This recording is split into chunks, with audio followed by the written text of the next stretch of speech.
Hello everyone, I am doctor Anuda. मैं हूं एक आर्थराइटिस और ऑटोइम्यून डिजीज एक्सपर्ट। आज की वीडियो उन सब पेशेंट्स के लिए, स्पेशली फीमेल पेशेंट्स के लिए बहुत इंपॉर्टेंट है। एक औरत के लिए माँ बनना, ability to give birth life की एक बहुत इंपॉर्टेंट खुशी होती है। लेकिन अनफॉर्चुनेटली बहुत से आर्थराइटिस पेशेंट्स अपने मन में एक गलत धारणा बना लेते हैं कि आर्थराइटिस की वजह से वो कंसीव नहीं कर पाएंगे।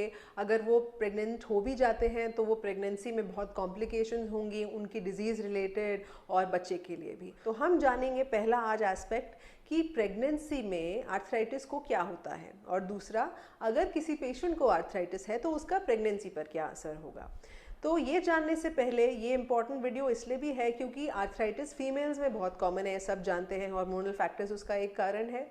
दूसरी चीज़, आर्थराइटिस होता 20 से 45 साल की उम्र में है कॉमनली। ये दोनों रीजंस की वजह से बहुत इंपॉर्टेंट है कि आर्थराइटिस और प्रेगनेंसी के बारे में जो डाउट्स हैं उन्हें एलिमिनेट किया जाए।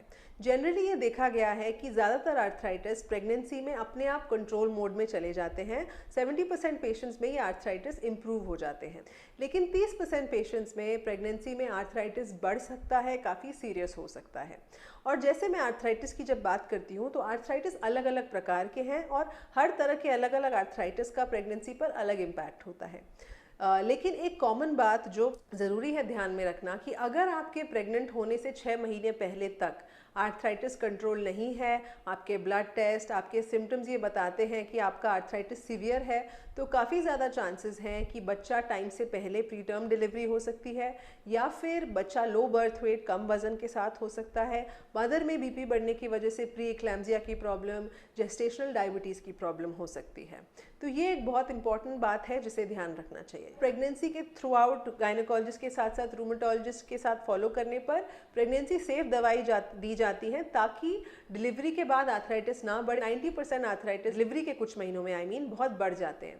इनफैक्ट ये देखा गया है कि 40 to 50% फीमेल्स में गठिया का पहला लक्षण ही डिलीवरी करने के बाद होता है। तो पेशेंट कहते हैं, डॉक्टर साहब डिलीवरी से पहले हम एकदम ठीक थे, हमारे पहले बच्चे की डिलीवरी के बाद या दूसरे बच्चे की डिलीवरी के बाद ही हमें आर्थराइटिस शुरू हुआ। दूसरा इंपॉर्टेंट कॉन्सेप्ट होता है आर्थराइटिस में प्री कंसेप्शनल काउंसलिंग या असेसमेंट। तो अगर आप एक यंग फीमेल हैं जो अपने अर्ली 20s में हैं तो अपने रूमेटोलॉजिस्ट के साथ डिजीज़ की शुरुआत में ही ये ज़रूर डिस्कस कीजिए कि कौन से टाइप का आर्थराइटिस आपको है और उसके स्पेसिफिक क्या आगे चल के प्रेगनेंसी में कोई कॉम्प्लिकेशन ना आए, उसके लिए कुछ खास ब्लड टेस्ट या अल्ट्रासाउंड्स की ज़रूरत है जो पहले ही करा दिए जाएं ताकि प्रेगनेंसी में उस हिसाब से मेडिसिन या स्पेसिफिक इन्वेस्टिगेशंस की जाएं। कुछ पेशेंट्स में एक खास तरह का आर्थराइटिस होता है जिसे एप्ला सिंड्रोम कहा जाता है, जहां बार बार गर्भपात होता है, कोई कारण पता नहीं होता, 4 से 5 बार पेशेंट्स के अबॉर्शन हो चुके होते हैं, प्रेगनेंसी लॉसेस होते हैं। इसका ट्रीटमेंट पॉसिबल है और पेशेंट नॉर्मली डिलीवर और कंसीव कर सकते हैं।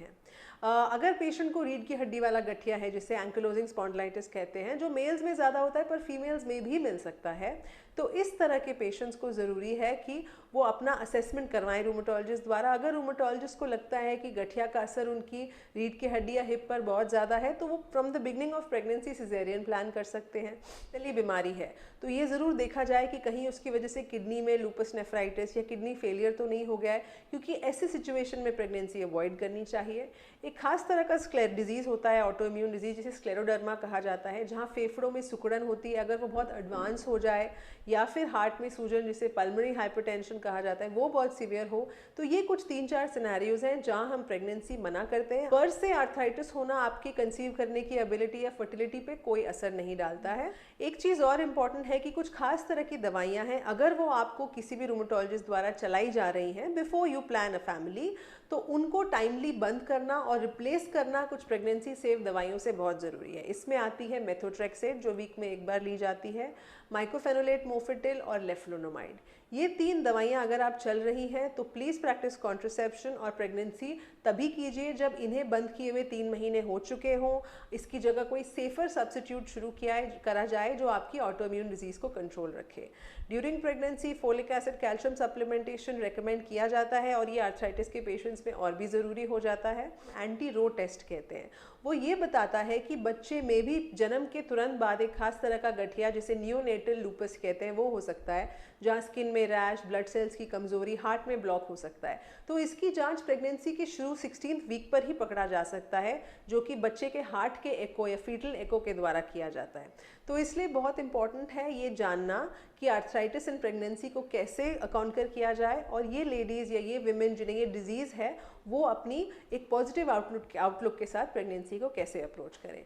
सो अगर आप एक फीमेल हैं, आपको आर्थराइटिस है, तो डरिए मत, you can get pregnant, you can deliver normally. Only thing is कि आपको अपने रूमेटोलॉजिस्ट के साथ रेगुलर फॉलोअप करना ज़रूरी है। Thank you very much.